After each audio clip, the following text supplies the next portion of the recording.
पूरे मुंह पर सिंदूर लगा। कहानी अच्छी लगे तो लाइक शेयर और फॉलो करें। मैडम आपसे तो ध्यान हटता ही नहीं।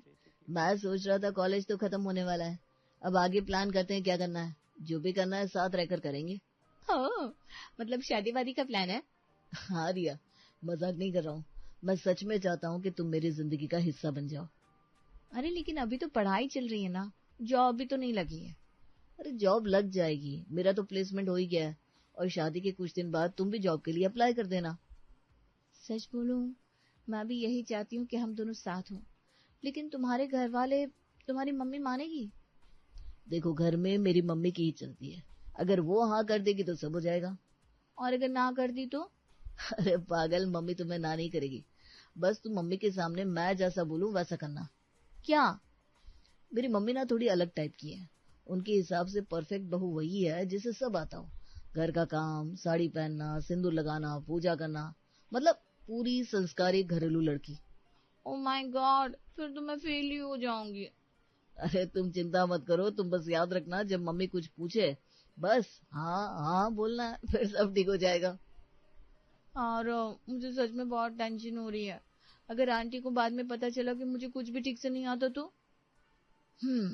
तब मम्मी नाराज होगी और फिर तुम्हारी क्लास लगाएगी, सोच लो। पागल, सब चीज को मजाक समझते हो। देखो रिया, मम्मी की नजर में पास होना जरूरी है। बस एक बार शादी हो जाए फिर सब आसान हो जाएगा। चलो ठीक है, तुम्हारी मम्मी से मिलती हूँ, लेकिन याद रखना अगर उन्होंने बहुत मुश्किल सवाल पूछे ना तो मैं भाग जाऊंगी। हाँ।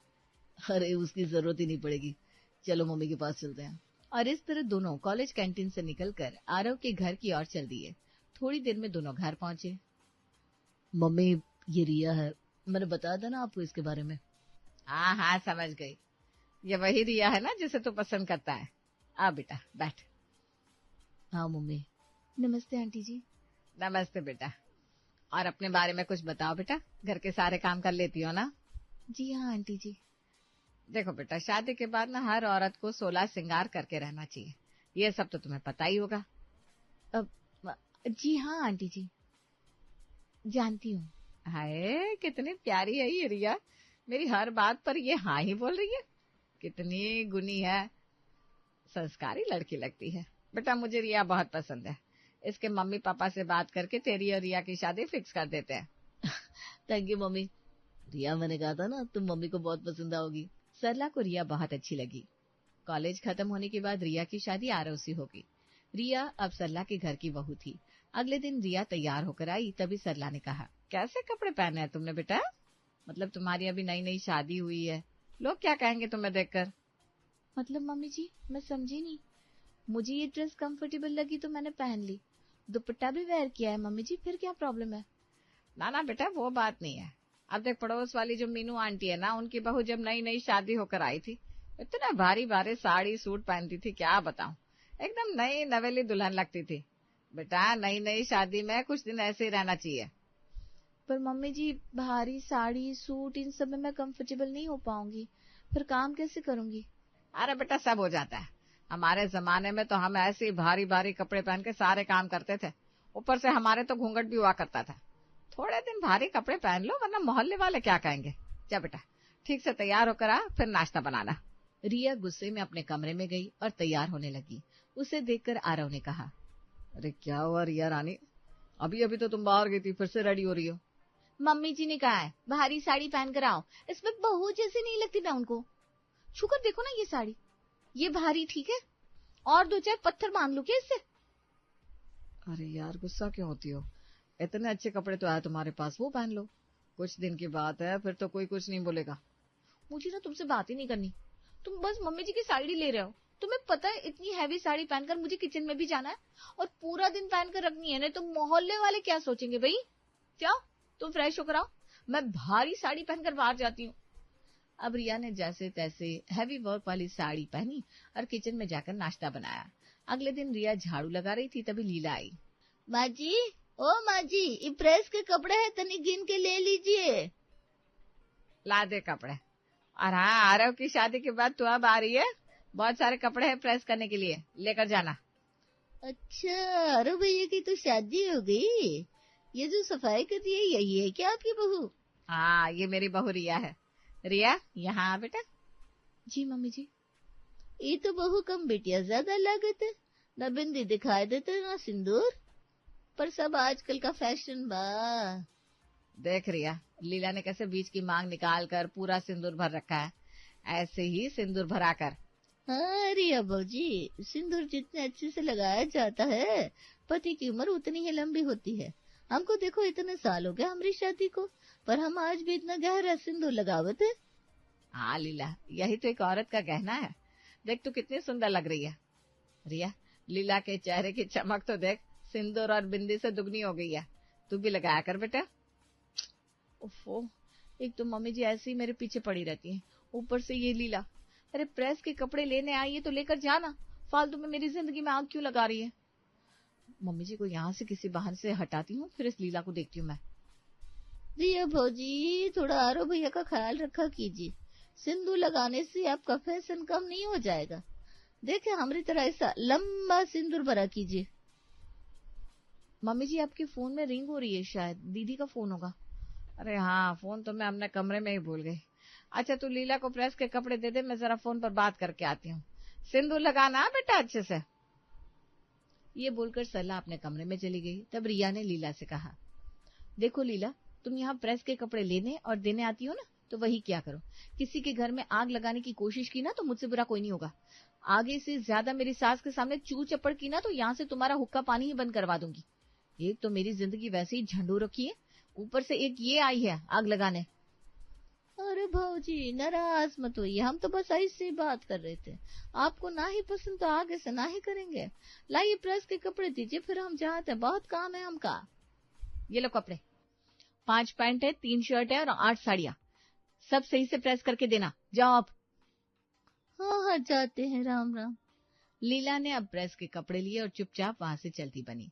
लीला के जाने के बाद रिया ने चैन की सांस ली। ऐसे ही एक दिन रिया अपने कमरे में बैठी हंस हंस कर स्वीटी से फोन पर बात कर रही थी। अरे यार क्या बोलूं, शादी के पहले तो सब अच्छा ही लगता है, पर बाद में ये जो सास नामक नागिन होती है ना, ये जीने नहीं देती। हर चीज में बस डसने आ जाती है। तू भी और कुछ भी बोलती है, तेरी सास जहर उगलती है क्या? हाँ यार छोड़ ये सब। ये बता फिर उस रोहन का क्या हुआ, हाथ धोकर तेरे पीछे पड़ा था। होना क्या था, ऐसी क्लास लगवाई मैंने अपने भैया से उसकी कि अब तो मैं जिधर से भी निकलती हूँ ना वो अपना रास्ता बदल लेता है। सही किया तूने।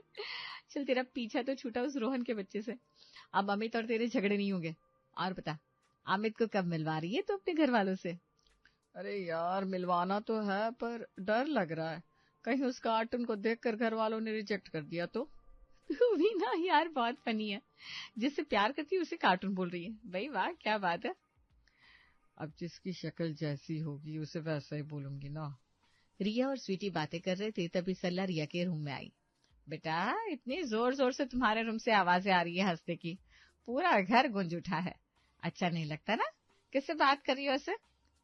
वो मम्मी जी मेरी फ्रेंड है ना स्वीटी, बस उसी से बात कर रही थी। वो ठीक है बेटा, पर थोड़ा आहिस्ता बात करो। घर की बहू बेटियां ऐसे इतने तेज हंसा नहीं करती।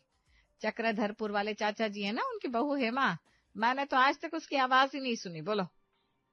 मम्मी जी वो चाचा जी की बहू गूंगी है क्या? कैसे बात करती हो रिया, अकल मायके में छोड़कर आई हो क्या बेटा? वो गूंगी नहीं है, वो इतना धीरे बोलती है कि जिससे बात करती है बस उसे ही पता चलता है, सामने वाला उसकी आवाज तक ना सुन पाए। और एक तुम्हारी आवाज देखो पड़ोस तक जा रही होगी। सॉरी मम्मी जी। ठीक है बेटा कोई बात नहीं, आगे से ध्यान रखा करो, धीरे धीरे बात करो और हंसो नहीं, सिर्फ मुस्कुराओ। अच्छा मैं चलती हूँ, मामा जी आए हैं, थोड़ी देर में उनके लिए चाय पानी लेकर आ जाना। जी मम्मी जी। सरला चली गई। उसके बाद रिया ने स्वीटी से कहा, सुना ना तूने, ऐसी ही मेरी सास, हर चीज पे टोका टोकी, ये करो वो मत करो, सिंदूर लगाओ भरकर, हैवी साड़ी पहनो, बिंदी बड़ी लगाओ। अरे परेशान हो रखी हूँ मैं इनसे। हाँ यार सुना मैंने, सच में तेरी सास नागिन है, पर इन्हें कैसे बोतल में उतारा जाए ये तो तुझे ही सोचना पड़ेगा। चल फोन रखती हूँ, तो बाहर जा, नहीं तो फिर डांट पड़ेगी तुझे। ओके ओके जाती हूँ, बाय। स्वीटी का फोन रखने के बाद रिया ने चाय बनाई और जाकर सरला और किशोर को दी। नमस्ते मामा जी, ये लीजिए चाय। मम्मी जी आपकी चाय। जीती रहो बेटा। अरे जीजी आपकी बहू लगता है अभी जरा नादान है, बड़े छोटों का कायदा नहीं है। मतलब मैं समझी नहीं, मुझसे कुछ भूल हो गई क्या? हाँ किशोर, आजकल की लड़कियों को सब कुछ बताना पड़ता है, अपने से तो एकदम बेवकूफ है। अरे हमारे जमाने में तो पल्लू आंखों तक रहता था और अब देखो सर पर भी नहीं टिकता। मम्मी जी रखा तो है मैंने पल्लू। अरे ये पल्लू हुआ बेटा, जरा ठीक से ले, ऐसा नहीं, थोड़ा नीचा करो माथे पे, हाँ, और साइड से थोड़ा और खींच लो, हाँ अब सही है। अब जाने दो जीजी, क्या ही बोलना, ज्यादा बोलने से कहेंगे हम पर जुल्म करते हैं ससुराल वाले। मेरी बहू तो घूंघट में ही रहती है, आज भी बड़ी संस्कारी है। अब किशोर, सबकी किस्मत तेरे जैसी कहाँ, मुझे तो इसे हर चीज बोलकर करवानी पड़ती है। अरे अब जा रिया, यहाँ क्यों खड़ी है, चाय दे दी ना, तेरा काम हो गया, जा। सरला और किशोर की बातें सुनकर प्रिया को बड़ा गुस्सा आ रहा था। वो चुपचाप वहां से अपने कमरे में आ गई। अब तो बस यही बाकी रह गया है। कल को मम्मी जी कहेगी बहू सांस लो तो ऐसे लो, छींक आ रही है तो भी पूरे संस्कार से छींक आनी चाहिए भाई। भगवान, मुझे पता होता आरव की मम्मी ऐसी है तो मैं उससे ब्रेकअप कर लेती, पर शादी तो कभी नहीं करती। थोड़ी देर में किशोर चला गया, तभी आरव आया। मम्मी, मामा जी आए थे क्या? उन्होंने मुझे फोन किया था, कह रहे थे तुम्हारी मम्मी की बड़ी याद आ रही है। हाँ बेटा, आया था किशोर। हाय, उसे देख कर कलेजे को ठंडक पड़ गई। बड़ी अच्छी मिठाइयाँ लाया है, रुक मैं मंगवाती हूँ तेरे लिए। रिया बेटा, आरव के लिए मिठाइयाँ लाना जो मामा जी लेकर आए थे। जी मम्मी जी लाती हूँ। थोड़ी देर में रिया मिठाइयाँ लेकर आई, जिसे देखते ही आरव ने कहा, ये क्या, इतना बड़ा घूंघट क्यों निकाल रखा है? कहीं गिर विर गई तो लेने के देने पड़ जाएंगे। ये घूंघट करने को मम्मी जी ने नहीं कहा, इससे संस्कारों का पता चलता है। जितना बड़ा घूंघट उतने अच्छे संस्कार। मम्मी जी मैं क्या कहती हूँ, कल से ना मैं अपने आप को चद्दर में लपेट कर घूमूंगी, कुछ नहीं दिखेगा। क्या मम्मी, आप भी? इतना बड़ा घूंघट आजकल कौन लेता है? मैं कुछ बोलता नहीं, इसका मतलब कुछ भी क्या? अरे नहीं बेटा, मैंने तो बस इसे जरा सा पल्लू करने को कहा था मामा जी के सामने। इसने ही गज भर का घूंघट तान लिया तो मैं क्या करूं? हाँ मम्मी जी, मैंने कंप्यूटर साइंस में बीटेक बस घूंघट ओढ़ने के लिए तो किया है। डोंट वरी मम्मी जी, मैं ये भी मैनेज कर लूंगी। अरे नहीं नहीं रिया, मैं कह रहा हूँ हटाओ इस घूंघट को। चलो तुम रेडी हो जाओ, आज मनीष के घर पर गेट टुगेदर है। मम्मी, मैं रिया को लेकर जा रहा हूँ, रात का खाना हम बाहर ही खाएंगे। हाँ बेटा ले जा, वैसे भी मेरी कहाँ चलती है। बस रिया बेटा, अभी शादी को कुछ ही दिन हुआ है, अच्छी सी साड़ी और थोड़े जेवर पहन कर जाना, ऐसे ही मत चली जाना, हमारी भी समाज में कुछ इज्जत है भाई। रिया आरव के कमरे में जाती है। जैसे ही आरव कमरे में पहुंचता है, रिया कहती है, अरे यार, अब फ्रेंड्स के यहाँ कौन इतने भारी कपड़े और भारी भारी जेवर पहन के जाता है। अब मम्मी का मन है तो क्या बोलूं, पहन लो ना कुछ जेवर, क्या प्रॉब्लम है? देखो आरव, तुम्हें जाना है तो जाओ, मैं नहीं जाऊंगी ऐसे कार्टून बनकर किसी के यहाँ। तुम्हें तो मम्मी कुछ कहेगी नहीं कि भाई जाओ शेरवानी पहनकर, अभी नई नई शादी हुई है। अरे मेरे पीछे क्यों पड़ी है? रिया, तुम्हें जो करना है करो, ये मम्मी ने भी आफत मचा रखी है। ये सारी बातें मम्मी जाने तुम जानो, मुझे इसमें मत घसीटो। मैं जा रहा हूँ मनीष के यहाँ, तुम बैठो यहाँ। ये कहकर गुस्से में आरव तैयार होकर चला गया। तभी रिया ने मन में कहा, अब बात हो गया, पानी सर से ऊपर जा रहा है, अब तो मुझे ही कुछ करना पड़ेगा। मैं और ये सब नहीं झेल सकती। क्या लाइफ थी मेरी और क्या हो गई। रिया बुरी तरह परेशान थी, पर सरला को कोई फर्क नहीं था। वो तो वैसे ही हर बात पर रिया को टोकती। एक दिन सरला ने रिया से कहा, रिया बेटा, मैंने आज शाम को घर में छोटी सी पार्टी रखी है, ताकि तुम सभी को जान पहचान लो और हमारे रिश्तेदार और मोहल्ले वाले भी देखे मेरी बहू आखिर कैसी है। तो बेटा सही टाइम पर एकदम सज धज कर तैयार हो जाना। हाँ जी मम्मी जी। अच्छा बेटा, सिंदूर अच्छे से लगाना, और ये बिंदी तुम्हारी दिखाई नहीं देती, मुझे चश्मा लगा कर देखना पड़ता है, थोड़ी बड़ी लगाना। अच्छे से गहने भारी साड़ी पहनकर तैयार हो जाना। मम्मी जी आप फिक्र मत करिए, आप बिल्कुल जैसा चाहती हैं वैसे ही रेडी हो जाऊंगी मैं। ऐसा कहकर रिया जाकर खाना बनाने लगी और सरला पार्टी की तैयारी में लग गई। इसी तरह शाम के 5 बज गए, मेहमान आने शुरू हो गए। अरे सरला जीजी, पार्टी तो बड़ी अच्छी अरेंज की है तुमने, पर जिसके लिए पार्टी रखी है वो काहे दिखाई नहीं दे रही? हाँ काकी, मिलवाइए जरा अपनी बहू से, हम भी तो देखे कितनी संस्कारी बहू लाई हैं आप। वैसे तो मोहल्ले की सारी बहुओं में आप कमियां निकालती रहती हैं। हाँ हाँ बुलाती हूँ, वो तैयार हो रही है। रिया बेटा, देखो सब मेहमान तुम्हारे बारे में पूछ रहे हैं, बाहर आ जाओ बेटा। जी मम्मी, बस अभी आई। थोड़ी देर में रिया पार्टी में आ गई। आज रिया का रूप देखकर वहाँ के सभी लोग हक्के बक्के थे, कुछ लोगों की तो हंसी भी निकल पड़ी। हे भगवान रिया, ये क्या हाल बना रखा है अपना, तुम्हारे अंदर कोई भूत पिशाच ने डेरा जमाया है क्या? पूरे मुंह पर सिंदूर क्यों लगाया है? मम्मी जी आपने जैसे कहा था बस वैसे ही तो रेडी होकर आई हूँ। ये देखिए, फुल स्लीव्स ब्लाउज के साथ भारी साड़ी है। और ये देखिए मेरे पास जितने जेवर थे ना सारे पहन लिए, अब तो ठीक है ना। और मम्मी जी ये देखिए बिंदी विजिबल है ना, लग रही हूँ ना मैं अब आपकी संस्कारी बहू। सरला ने देखा अब सब लोग हंस रहे थे। वाह काकी, बहू तो आप सबसे अलग लाई हो, मान गए। हाँ भाई, और नहीं तो क्या, कितनी आज्ञाकारी है, सास ने जैसे कहा वैसे रेडी होकर आ गई। देखो तो पूरे मुंह पर सिंदूर लगाया है वैसे। हाँ आंटी जी, मम्मी कहती हैं कि सिंदूर जितने अच्छे से लगाओ पति की उम्र उतनी लंबी होती है, हमें सिंदूर भर भर के लगाना चाहिए। मम्मी जी इतना ठीक है कि हाथ पैरों में भी लगा लूं? अब तो सरला शर्म से पानी पानी हो गई थी और रिया उसके पास खड़ी मुस्कुरा रही थी। मेरी बहू ना बड़ी मजाक किया है।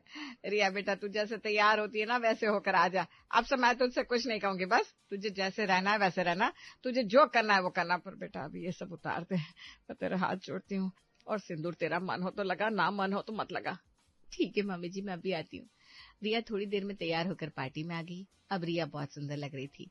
हाँ उसने सिंदूर लगाया था पर चुटकी भर। सरला को भी अब सबक मिल चुका था, उसने अब टोका टाकी से तौबा कर ली थी।